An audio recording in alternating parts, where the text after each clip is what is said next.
भिन्नत्वा दशक्त्यास्ति स्कंदमामि गजाननम्. श्री गजाननाला वंदन करून, श्री गुरुजींना वंदन करून आपण हा कार्यक्रम आहे त्याच्यामध्ये सर्वप्रथम विषय मांडण्याचा चिंतन करण्याचा प्रयत्न करतो.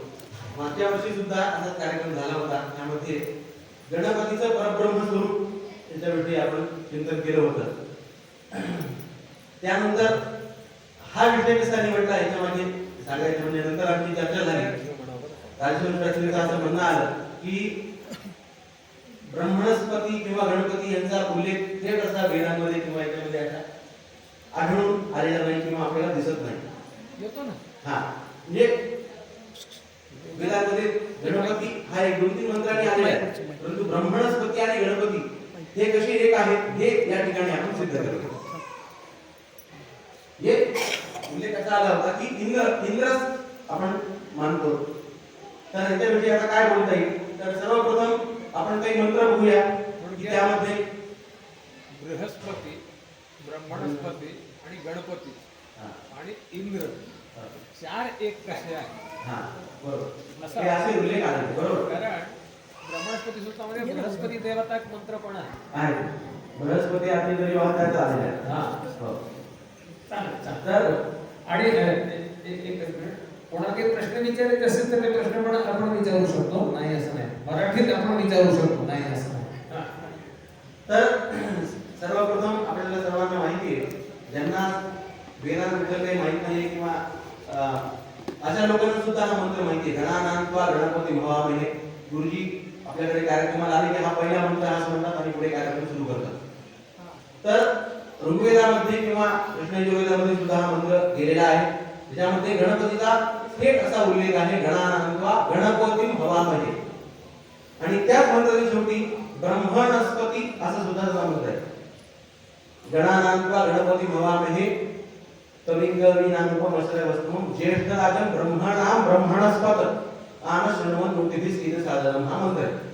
त्यामध्ये ब्रह्मणस्पत असा त्या ठिकाणी उल्लेख आलेला आहे. म्हणजे गणपती आणि ब्रह्मणस्पती त्या ठिकाणी आपण बघू शकतो की हे एक आहे. त्यानंतर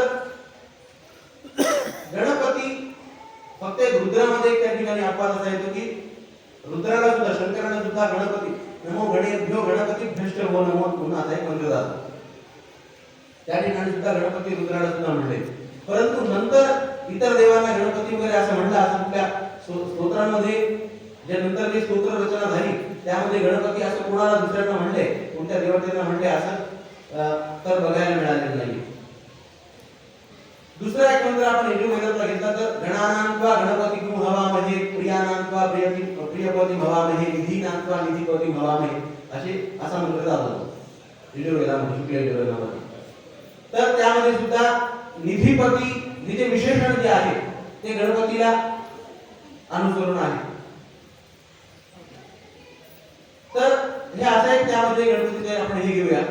त्यानंतर आणखी गणपती किंवा ब्रह्मणस्पती सूक्त कुठं आलं तर ऋग्वेदात ब्रह्मणस्पती सूक्त आहे, भरपूर मंत्र आहेत ब्रह्मणस्पतीचे. परंतु त्यामध्ये जसं मला पाहिजे होतं की गणपती हे सिद्ध करता येईल ते तसं मला जास्त मिळालं नाही. परंतु ज्यावेळेस अथर्ववेदाची संहिता किंवा त्याचे ब्रह्मणस्पती सूक्त मंत्र बघितले त्यावेळेस लक्षात आलं की कसं होतं. त्यातले काही मंत्र काढलेले अयम यो वक्रो विपरुर्यंगो मुखानि वक्रा भजना प्रणोमी तानित्वम ब्रह्मणस्पत विशिकामिव सन्नमः असा एक मंत्र येतो अथर्ववेदातला.